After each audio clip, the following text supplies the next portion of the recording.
کہ غوث پاک کے معاملات، ان کے مناقب، ان کے کرامات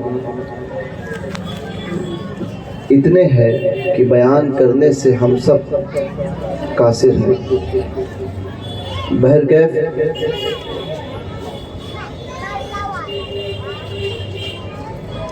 اولیاء کاملین نے غوث پاک کی بارگاہ کا ادب کیسے کیا؟ سبحان اللہ، یہ علی بن ہیتی ہے، سبحان اللہ، جو ہیت کے رہنے والے تھے۔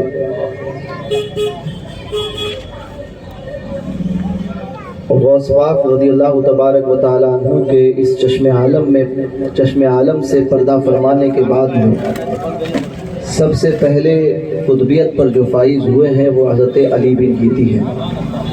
واہ واہ، ان کے بعد شیخ خلیل سرساری ہیں، اور ان کے بعد احمد الکبیر رفاعی ہیں۔ تو یہ علی بن ہیتی ہیں جن کے متعلق بزرگوں نے فرمایا کہ اگر کوئی جنگل میں چلا جائے اور شیر اس پر حملہ آور ہونے لگ جائے تو وہ حضرت علی بن ہیتی کا نام لے، شیر اس پر حملہ نہیں کرے۔ واہ واہ، ہائے ہائے ہائے ہائے، غوث پاک کے در سے جڑنے والوں کا عالم یہ کیا ہے۔ بات ہے۔ تو بڑے پیر دستگیر کی عظمتوں کا معاملہ کیا ہوگا؟ سبحان اللہ، بے شک بے شک۔ ہیت میں ایک مرتبہ چل رہے ہیں، عنقریب تھا کہ گھوڑے پر بیٹھنے جا رہے تھے، اچانک اترنے کے بعد میں ہاتھ باندھ کر کھڑے ہو گئے۔ ہاتھ باندھ کر کھڑے ہوئے مریدین نے عرض کیا حضور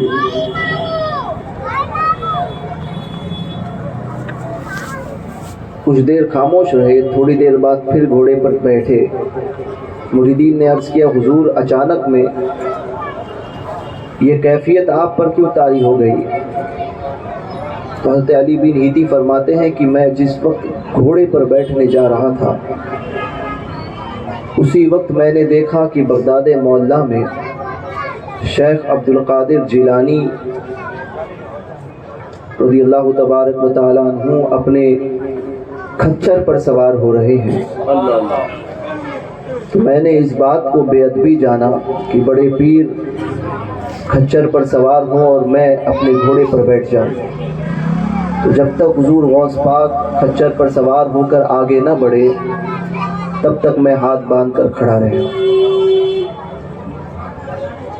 تو یہ ادب تھا، اور اسی ادب نے علی بن ہیتی کا معاملہ ایسا بنایا تھا کہ غوث پاک فرماتے تھے دنیا کے سارے اولیاء عبدالقادر کے دسترخوان کے کوشاچی ہیں، اور عبدالقادر علی بن ہیتی کے دسترخوان کا مہمان ہے۔ واہ واہ واہ واہ واہ، سبحان اللہ سبحان اللہ، اور یہ تربیت تھی بڑے پیر دستگیر کی بارگاہ سبحان کی۔ اللہ، غوث پاک نے جس طرح سے لوگوں کے ظاہر کو سنوارا ہے کیا کیا، اسی طرح سے لوگوں کے باطن کو بھی نکھارا۔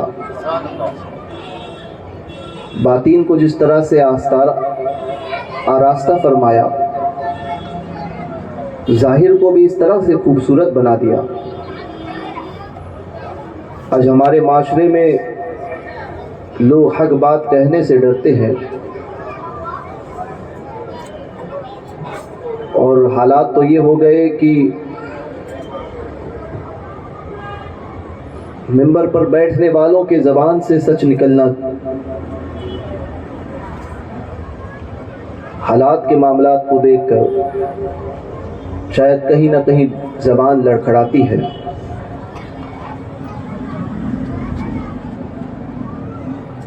مگر جو غوث پاک کا سچا عاشق ہوتا ہے تو پھر معاملہ کیا ہوتا ہے؟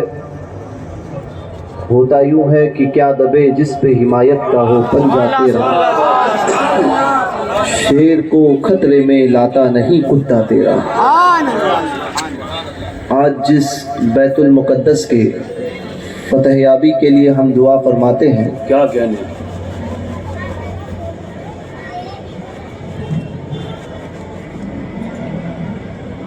یہ بیت المقدس